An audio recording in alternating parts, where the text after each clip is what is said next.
সিলেট ওসমানী আন্তর্জাতিক বিমানবন্দরে যাত্রীর পরিহিত কাপড় থেকে অভিনব কায়দায় 1 কেজিরও বেশি স্বর্ণ জব্দ করেছে এনএসআই এবং কাস্টমস সদস্যরা। আটক করা হয়েছে যাত্রী আলিমুদ্দিনকে। বিমানবন্দর কর্তৃপক্ষ জানায়, সকাল 9:30টায় দুবাই থেকে আসা একটি ফ্লাইটের যাত্রী ছিলেন আলিমুদ্দিন। সন্দেহ হলে তার শরীর তল্লাশি করে কর্মকর্তারা। আলিমুদ্দিন স্বর্ণ গলিয়ে পেস্ট করে তা কাপড়ে লাগিয়ে দেন। সেই কাপড় পরেই তিনি বিমানের যাত্রী হয়ে দেশে ফেরেন। কাস্টমস কর্মকর্তারা কাপড় পুড়ে স্বর্ণ গলিয়ে তা উদ্ধার করে, যার পরিমাণ প্রায় 1 কেজি।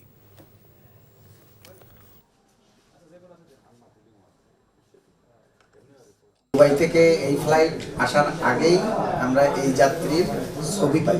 আমরা এখানে আসার সাথে সাথে আমাদের বিমানবন্দরের সবাই প্রিভেন্টিভ দল তারা সাথে সাথে রিকভারি করে প্যাসেঞ্জারকে, কিন্তু প্যাসেঞ্জারকে দেখা যায় যে প্যাসেঞ্জার এটা ঢাকার প্যাসেঞ্জার, যাত্রী এখানকার হলেও ঢাকার প্যাসেঞ্জার।